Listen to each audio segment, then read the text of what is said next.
am I doing? What am I doing with my life? What's up, everyone, and welcome to the weekly Q&A. This week we took 20 questions all about Andor to celebrate the end of Season 1, so let's just dive into it. Carlos Medina asks, what's our favorite thing about how Andor explored the rebellion? I think it's the kind of X-Wing approach that I always loved from the X-Wing books of focusing on the normal people, the soldiers, and even I would say they do it deeper than the X-Wing books do, like really going into just the people who live and work on Ferrix and their day-to-day, what that's like. I really loved getting into the very personal stories of everyone involved.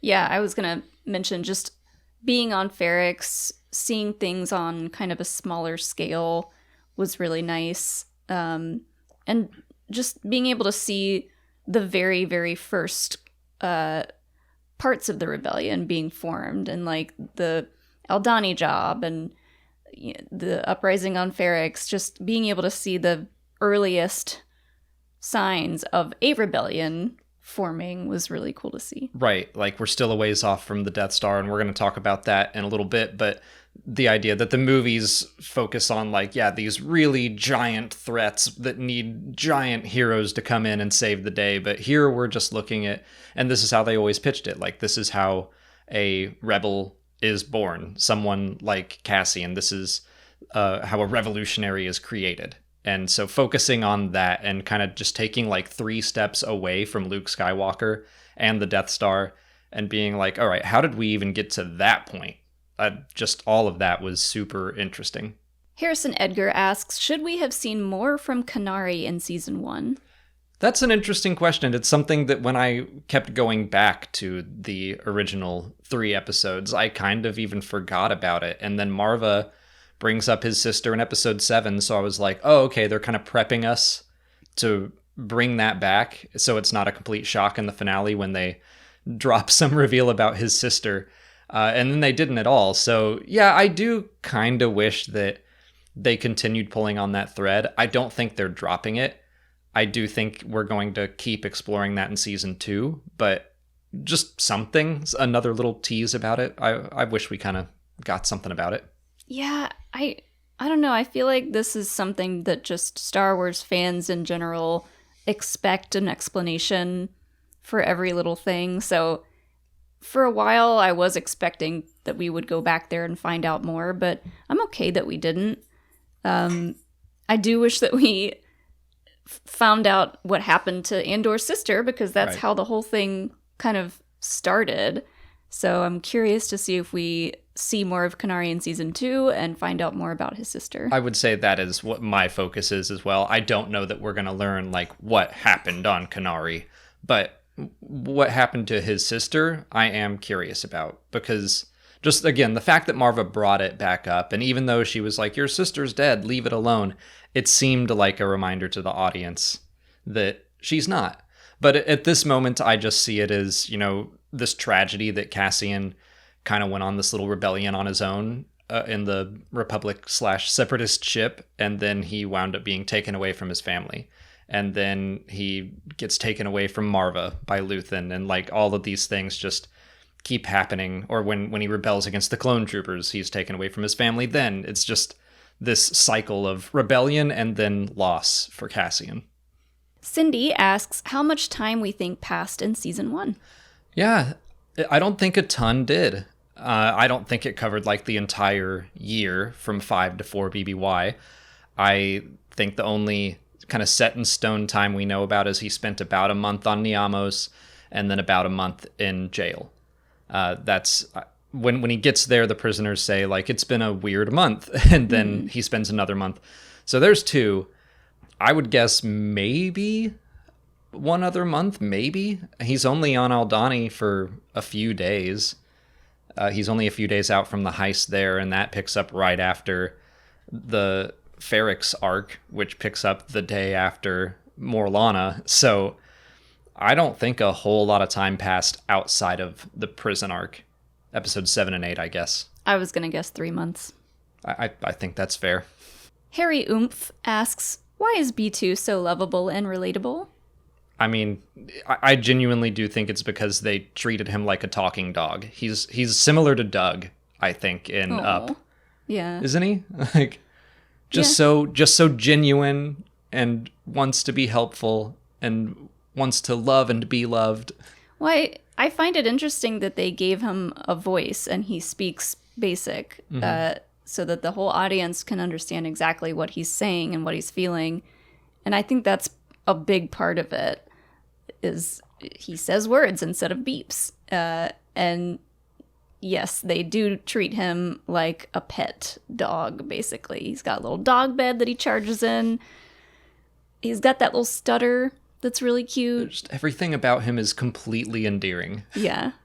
But I think that it's kind of like, you know, in the first example popping into my head is Independence Day, when they're in that tunnel and like thousands of people are dying, but also there's a dog in there, and the entire audience is like, somebody save that dog, and it survives. It's fine. Yeah. But that's just kind of human nature of like animals are so innocent, and I see B2 as like this little droid animal, and he is innocent and pure, and nothing bad should ever happen to him. Wizard Walker asks, did we want or expect more characters to die in the finale? I did expect more characters to die after the way Aldani went, after the way the prison went. The prison wasn't a bloodbath, but still it was that huge heartbreak of Kino not being able to swim. And yeah, we still lost Burnock and Zal. So I did think that we were going to lose more. Although justice for Zan won. I feel like not enough people are sad about Zan, and I was sad about Zan.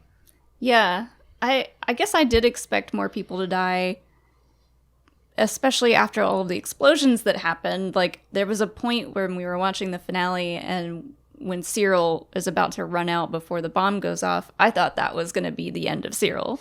I thought he was going to jump on the bomb to save Dedra, which didn't happen. So, I don't know. I'm glad no one else died, I guess. Yeah, I did not want anyone to go at all. Because now that we're going to get this big time jump to season 2, we'll be able to check in with all of these people and hopefully see that Bix is doing better, and hopefully see that Brasso is still awesome, and so on. Yeah.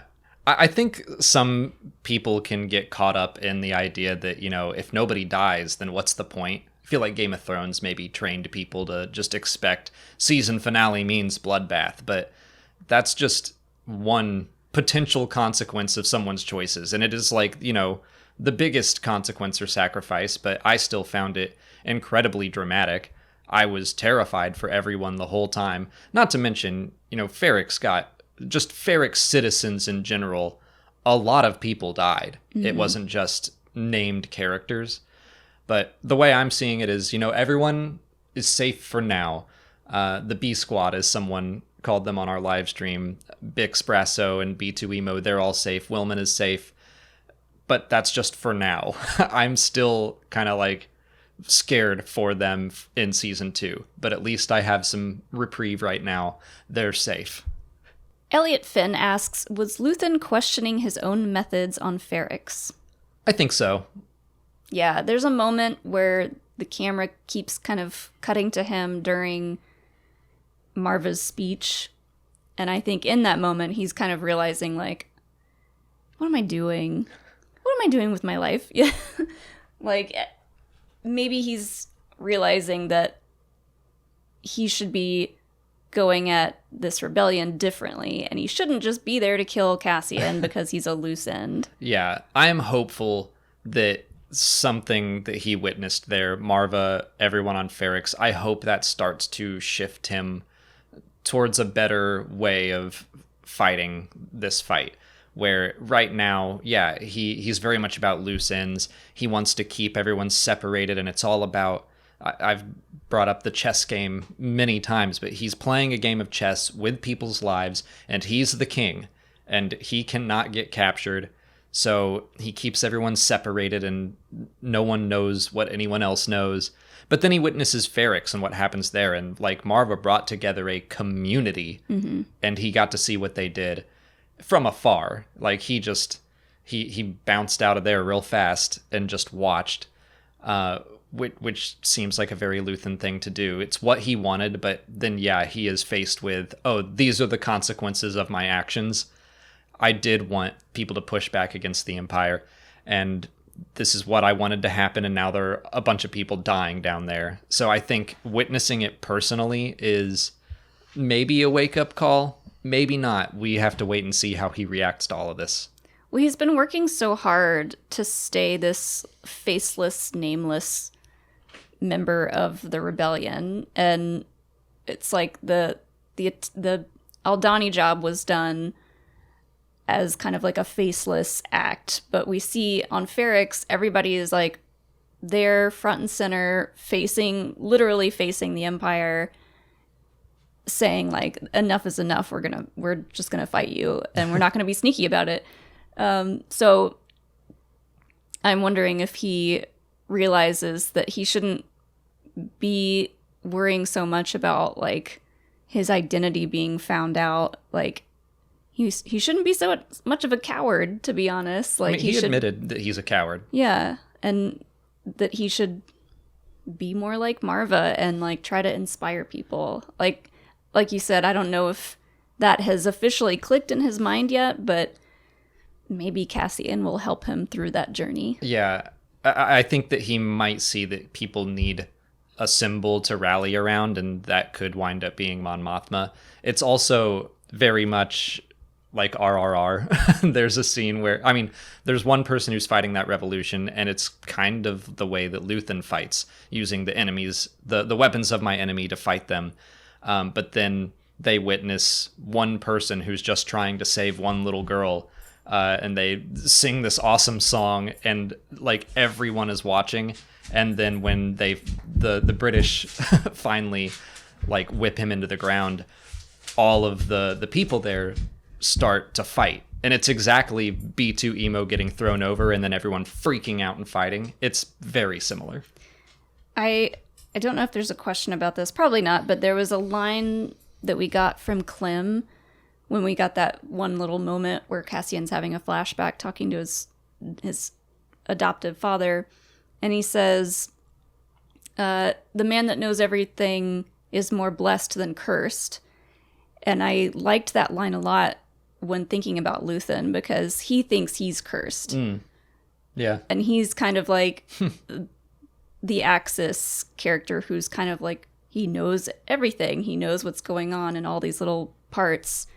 And it's just another way to show how much better of a person Clem was than him, because he's, he knows that he's blessed. I think that's a great connection to make, that, yeah, Luthen has this power. He could bring all these different cells together. I do think he was just starting to try to do that with Krieger and Saw, but he can do it in a more meaningful way. And that is how the Rebel Alliance starts in Star Wars Rebels, is Mon Mothma comes out publicly, denounces the Emperor, and then says, like, hey, I know you're all fighting out there. Meet up here, and let's do this for real. Mm-hmm. And Luthen could do that, but it's going to be Mon Mothma. Ryan Hammond asks, did the Death Troopers live up to their hype? Do they ever? Not really. In Rogue One, I think they did.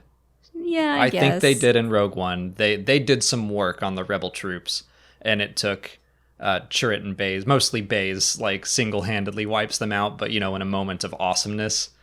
Ever since then, they're more just a symbol of like, oh, the Empire's not messing around, but then they just don't do much. They're a cool design. Mm-hmm. They look a little more badass because they're all black and they have cooler weapons.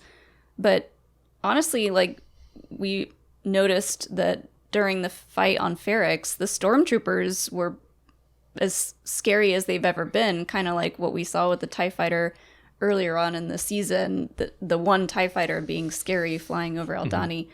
The stormtroopers were actually shooting and hitting people on Ferrix. A lot. And they were like, that was just rough. That's the most impactful, I feel like, blaster shots have ever been, just watching people getting thrown around. Yeah, stormtroopers exceeded their hype. I feel like we should have maybe seen a Death Trooper in the mix doing something. And then we only got the one that almost shoots Cassian, and then Cassian just like jumps out and hits him. And I was like, oh, all right. That's about right. About on par for the way Death Troopers have been. Mac Lewis asks if Dedra's near-death experience on Ferrix will change her. I'm going to say yes, but not for the better. Probably. Yeah, I mean, she did look shook. Like, officially shook after all that. And I can't say that I expect her to change much. I think that, if anything, she will double down. I mean, that's just what the Empire does is, oh, like, these rebels are actually terrifying, and they almost killed me. What should we do? Let's be even worse than we were yesterday. Because that's really the only thing the Empire understands. It's the same in the Obi-Wan series when he's talking to Anakin in the flashback, and in the present day. It's just all Anakin knows to do is, like, keep hammering at the problem and just attack it harder. If I just attack it harder, then I will win. And so I think that's probably where Dedra will head next. I expect her to go back to the ISB and talk about how savage the people of Ferrix were and how barbaric they were and how they almost, tore apart in the streets. Which is all true, but... Yeah, but like, yeah, she's going to paint it. She's one to talk. Right, oh yeah, for sure. God, he's just like letting out a constant fart. It smells really bad. Oh, I'm sorry. Clutch Puppy asks if Dedra will face any consequences for Ferrix. We talked about this in the live stream a little bit, and I definitely think that's possible. I think she will still be in the ISB next time we see her, but she may have been knocked down a peg.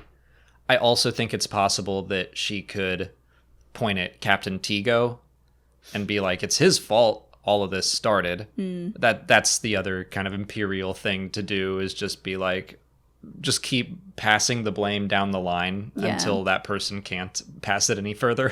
Throw someone else under the bus. Yeah, I think she'll still be there. But yeah, she might be having to do some side work for a bit or something. But I also made the joke that they need her because she's the only woman that they have, and they need her to be front and center on the pamphlet. Right. Yeah, I could see her taking a slight demotion, but I also could see her being like, here's a picture of this droid B2 emo. Captain Tigo attacked it. And everyone's like, yeah, arrest that man. Even the Empire is like, boo, Captain Tigo, boo. Diabologist asks, where will Cyril and Dedra's story go? So, I do think Cyril is into Dedra. I don't think Dedra is into Cyril. I do think she feels some gratitude for him saving her life. And I think she will get him a job in the Empire, in the ISB, sent to just murdered one of her aides. So there's a job opening. That's what I think is going to happen.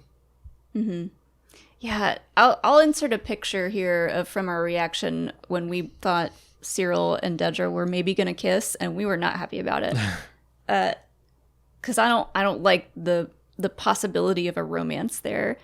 But yeah, I don't know where they're going to go with it. I think she's going to feel obligated to get him a job at the ISB after all of this. And like, who knows what kind of dynamic that will lead to. I could see Cyril maybe dropping the crush once he gets that. He might still see a kindred spirit in her, but I wonder if, her getting him into the ISB and then he could rise through the ranks and he could become like a primary antagonist for her, the same way Blevin was. I could kind of see him, being the poster child for the ISB. Damien Vonderhaar asks, are we happy that B2 Emo is with Brasso instead of Cassian? Yes and no. I mean, I'm just sad because B2 is sad, and he's like, I never got to see you. He just wants to hang out with Cassian. He misses Marva. Clem's not around. Cassian is his only, like, real family that he has left. But Brasso also treats B2 very well. So I'm not worried about him in that sense. Brasso will I'm sure, have more slumber parties with B2 emo just to keep him happy. Yeah, that was devastating when Cassian came back and had that conversation with B2. And yeah, B2's known Cassian as long as Marva has, and he's just as much a part of that family. So I do wish that they could spend some time together, but it doesn't look like that's going to happen. And that's tragic. But Brasso's awesome. He did spend the night there with him the night that after Marva passed away. So he gets points for that. Yeah, many more sleepovers to come between the two of them. I have nothing bad to say about Brasso. So B2 could do a whole lot worse. Plus B2 could help Bix recover. I think that would be helpful. I think you're right. Audrey asks, where do we think the Ferrex crew and Luthen will go in season 2? I have no idea about the Ferrex crew. I assume by the time we get to season 2, a year will have passed. Like that, Tony Gilroy has already said that. So I kind of feel like Cassian will have found them by then, I hope. But maybe that is how it starts. Maybe it's been a year, and then Cassian finally is able to catch up with them. And then we could kind of see what he's been up to through their eyes. Yeah, it's crazy to think about what Ferrex is going to be like and look like after the time jump.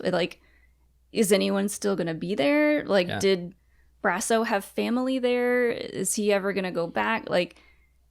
Are they going to just be on the run for the foreseeable future? I don't know where they'll end up. They were headed to some kind of moon, which I guess is just a safe spot to go at the time. But I really want to see someone go to Yavin 4. That's going to happen eventually. I don't know if Luthen is going to do that. I think we're going to build to Yavin. But yeah, I don't think the Ferrex crew is done in this story. I think we will catch back up with them. Luthen, yeah, it kind of builds off of what we talked about. Is he reconsidering some things? I kind of think he's going to still have the same MO. I think he is not going to have changed a whole lot. Maybe he will over the course of the season. But thinking to how we met Cassian Andor and how he shot Tivik in the back, that's a Luthen move. So I kind of think that Luthen is going to mentor Cassian, and not in the best way for the first few episodes. Do you think Luthen's going to go back to his shop? I think so. I don't keep see his day job. Yeah, and his wig. I think that's still important, and I want to see the season 2 Easter eggs they fill that place with. Yeah. Elliot Finn asks, why is Mon Mothma still going through with the Lita introduction? So the only 2 scenes we got of Mon Mothma in the finale were the Lita introduction, but before that, the thing of her throwing Perrin under the bus. Mm-hmm. And everyone feels like, oh, they're setting up Perrin to take the fall, and that's great. I think it could work. I think that maybe Mon Mothma knows that's just a temporary fix. I think she's trying to buy herself some time by filling Cloris's head with lies. But, if they dig into that, they will probably see that, oh no, Perrin's not taking out massive amounts of money to go gambling. Mm-hmm. I mean, I think she went through with this because she knows she needs to keep stringing Lita and Perrin along as long as she can, so that she can keep getting more involved as for her role in the rebellion. And the Lita thing is really hard to see, but it sounds like she's really into traditional stuff, and she might have even been into the idea of being introduced to this family and going through with the arranged marriage. And Mon Mothma might be saying okay, we'll do this for now. Hopefully, if I can just get this rebellion to work out, I can make a better future for my daughter. Right. And not to mention, $400,000, they fixed that maybe, but she might need more in the future. So it's not really just about the one debt she's trying to wipe away.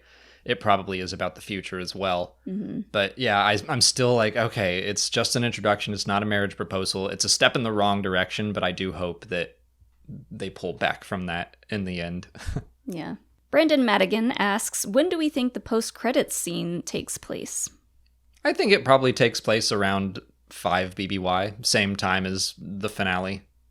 Yeah, I think so too. Because by the time we get to Rogue One, everything's pretty much ready to go. They're putting the dish in. So right now the dish is being built. And we finally got to see what those pieces are for that they were building in the prison. So yeah, I think it's right around the same time. Yeah, I think it lines up with the timeline as well. That, yeah, Galen Erso is back and he's working on the super laser, but still it makes sense that we're 14 years away from, I mean, even more than that, because they started building it before the end of the Clone Wars. But basically, they got the structure done. All they needed was the super laser. And so the fact that that's what they are building, they're trying to get that working, that makes sense. So that's just the last piece of the puzzle. Garth McMurray asks, should they have saved the Death Star reveal for season 2? Nah, I think if this show is gonna do a post-credit scene, I think that this was the right move. I'm glad they didn't hint at like some major character like Orson Krennic is on the Death Star and he's hearing about Cassian Andor for the first time. Mm-hmm. The Death Star is just a fun little thing. It's like, we all know it's out there. Okay, we did get confirmation of what they were building in the prison, even though I was like, we're never going to find out. Like, I liked seeing that.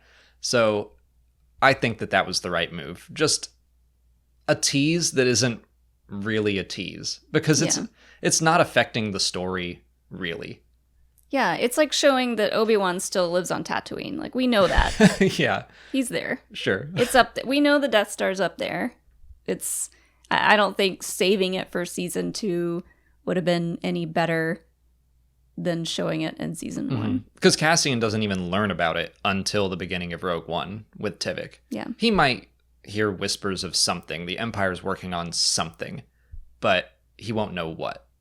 Eli HS asks, does showing the Death Star introduce a small universe problem? Kind of the way that, like, oh, everyone in Star Wars knows one another, and now we see that Cassian and Melshi both worked on the Death Star, sort of. No, that does not bug me at all. No, I like the idea that the Empire is having these prisoners who are essentially just going to be in prison for the rest of their lives, probably going to die there. It makes sense that they're going to have those people basically doing slave labor for them to build this atrocity, this planet killer. Slave labor has always been involved in the Death Star's creation back from the Legends days, and I think that this shows just one little thing. We saw one prison and what that one prison was making. There were 6 other prisons on Narkina 5. Maybe they were making that exact same thing. Maybe not. But I bet, when they are splitting people up on Niamos, they ask, what's your home world? And he tells them, and they go, all right, you're going over here. What's your home world? And they tell him, all right, you're going to Belsavis. I'm sure that if an alien walked up, if a Wookiee walked up and like, what's your home world? As if they didn't know. And he's like, Kashyyyk.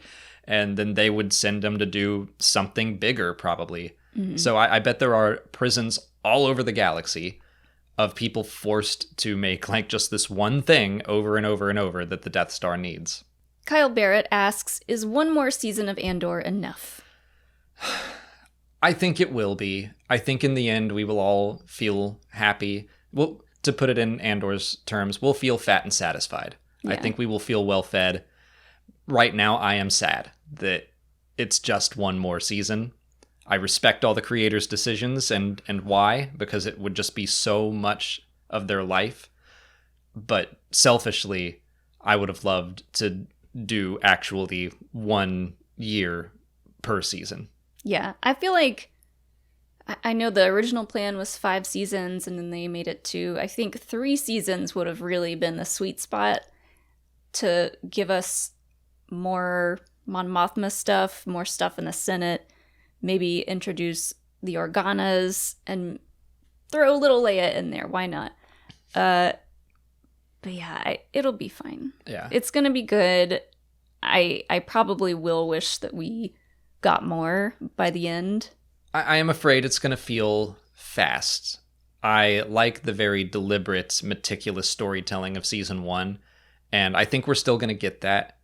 But I'm afraid that they're going to like really zip through some of these story beats. Like with Mothma and Lita, it's like, I feel like we were just getting Mothma's story off the ground. It's only just beginning. But in like 6 episodes, she's going to have to make a speech about the Gormans and take control of the Rebel Alliance. So I worry that it's not going to feel as nuanced as season 1 did, but that's all right. Razzler asks, will Bail Organa be in season 2?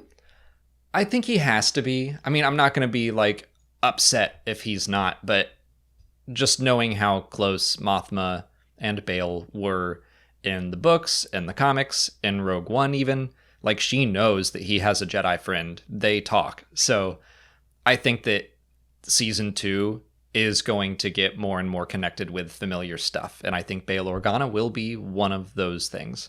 Yeah, I really hope so. And, you know, I don't know how big of a part that he'll have in season 2, but Nerdy Nightly brought it up on our live stream, like, bring both of the Organas in, because Brea Organa was excellent in the Kenobi show. So I would love to see both of them, but I feel like Mon could really use another mother to talk to about, man, your daughter sounds great, Brea. What's your secret? Yeah. I don't know. I think it's almost 100% that we'll see him in season 2. I would be shocked if it didn't happen. I said the same thing about this season, though, so. Mr. J.D. Rice asks, will season 2 retcon the Cassian and K2SO comic? Probably. I can't decide right now. I do not think Tony Gilroy is going to strictly hold himself to a comic that, you know, they didn't ever know they were going to tell this story, and they just thought this would be a good comic. But the way that he has treated things, like Fest, the fact that they addressed Fest as not Cassian's homeworld, it's actually like propaganda. Is that the right word? It's just lies, falsified information. Mm-hmm. That's such a good way to retcon something. So I think that they will probably tell a new version of the story, but they will find ways to acknowledge what came before, even if it just takes place on the same planet. And that's it. Like, some little reference to it, but ultimately I am preparing myself for a full-on retcon, and that's honestly okay with me. I didn't think that comic was all that great, so I'm okay with getting a bigger, bolder version of this story. When did the comic come out? 2016 or 17. It was around the time of the movie, of Rogue One. Mm-hmm. Yeah, I wouldn't be at all surprised if it completely retcons what the comics did. They might find a way to pull in a thing or two. I didn't read that comics specifically, so I probably won't be that upset. And that's true of most Star Wars fans. Most people who are going to watch Andor Season 2 have no idea this comic exists. So I am sure they're taking that into consideration. I would go into Season 2 just expecting it to be different. That's what I'm thinking. And then if they make it even a little similar, if it's on the same planet, if some of the other characters are involved, then amazing. Like, it's nice of you to acknowledge that for the uber nerds, and I'm sure we're still going to discuss, well, what does this mean? And like, let's talk our feelings out. But most people watching Andor are just going to be like, hey, that's how Cassian met K2SO, and there's no other version of that story. Mm-hmm. Lastly, Rainman MP asks what the biggest thing we hope Season 2 improves over Season 1. I wouldn't mind just a slightly better balance between visiting every character every episode. Yeah. I want to see, obviously I want to see more Mon Mothma. I want to see her go places. We see her in the Senate. We see her at Luthen's shop.